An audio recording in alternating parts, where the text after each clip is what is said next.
حي على الفلاح.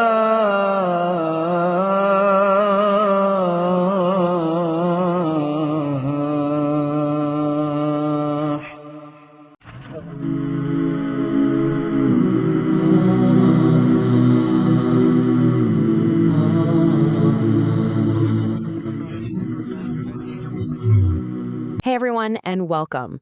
Today, we're going to be diving into one of the shortest, yet maybe one of the most profound chapters in the entire Quran, Surah Ikhlas. We're talking about just 4 verses that deliver one of the most powerful, defining statements on the nature of God ever revealed. So let's just kick things off with the big question this chapter is really all about. What does it actually mean to have a faith that is pure, that is sincere?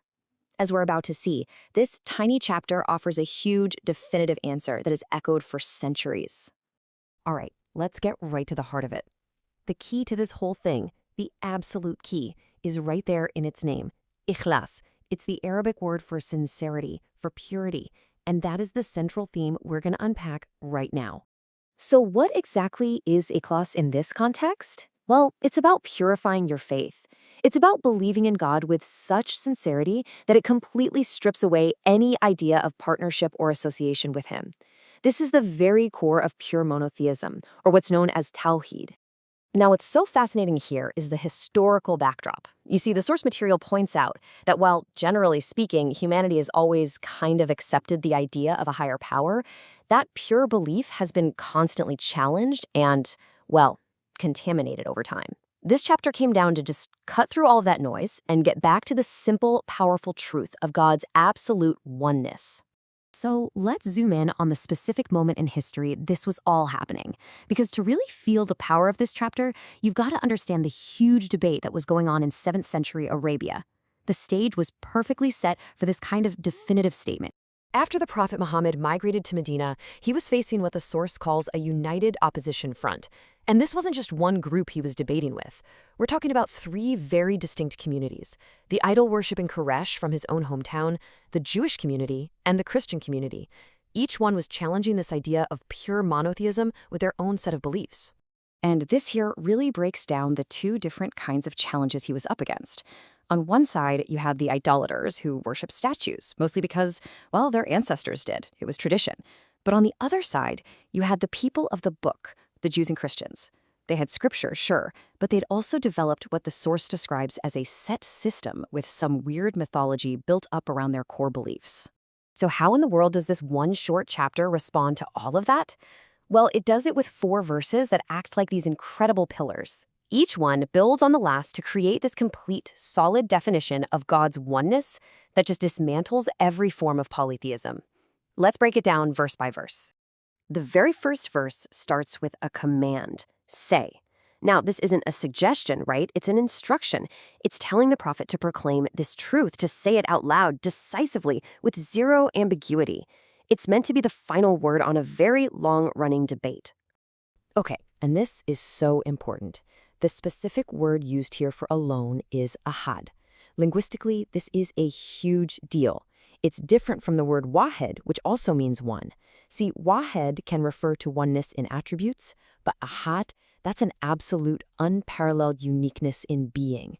It's a term that's only ever used for God, meaning He is totally uncreated, eternal, and has absolutely no peer. Then we get to the second verse, which introduces this incredible attribute, as-samad. A direct translation can be a little tough, but the meaning is just so profound. And it's so important because it tackles a misunderstanding you might have after hearing just how unique God is in the first verse. You know, to kind of get a feel for what samad means, the source material actually points to a similar idea in other scriptures, like this verse from the Psalms. The core idea here is of a rock, a fortress, a source of absolute refuge and strength. So there it is. The key point is that as-samad means the eternal refuge. This attribute perfectly balances God's absolute uniqueness, that ahad quality, with His role as our constant sustainer. It makes it crystal clear that while He is totally unique and above His creation, He is not some distant, detached creator. No, He's the rock that everyone turns to for help. And then we hit verse 3, which is just so direct and powerful. It's a surgical refutation of the specific mythologies that were floating around at the time. It gets right to the heart of some of the biggest theological disagreements. I mean, just look at how incredibly efficient this one line is. It addresses all three of those groups in that united opposition front. It corrects the idolaters' belief about angels being God's daughters, the claim from some Jews that Uzair was his son, and, of course, the Christian doctrine of the Trinity. It's a massive theological correction packed into just a few words. And the chapter concludes with this final, sweeping, all-encompassing statement. It basically summarizes everything that came before it. There is absolutely nothing, and no one, that is even comparable to him in any way, shape, or form. He is utterly, completely, and absolutely unique. So we've broken down the verses, but why is this short chapter held in such incredibly high regard? What makes these 4 little lines such a treasure of the faith? Well, for starters, the Prophet Muhammad himself is reported to have said that reciting this one chapter is like reciting 1/3 of the entire Quran. Now why? It's not about length, obviously.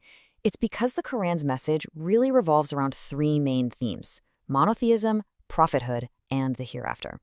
And this one chapter, it perfectly and completely captures that first and most fundamental theme: pure, unadulterated monotheism.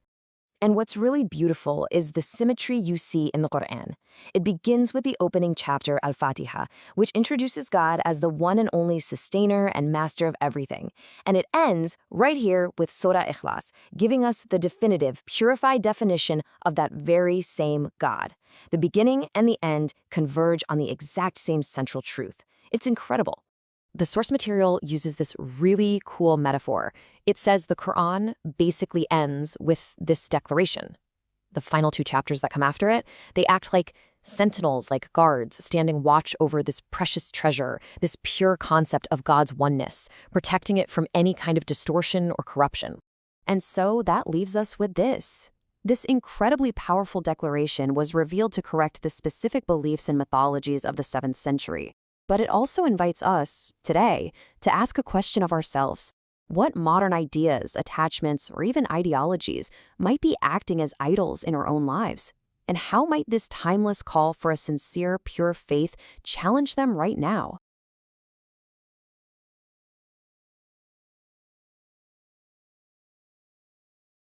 इमाम मालिक रहमहुल्लाह ताला का कौल है, दुनिया में कोई ऐसा शख्स नहीं है कि जिससे इख्तिलाफ ना हो सके, सवाए आप सल्लल्लाहु अलैहि वसल्लम के।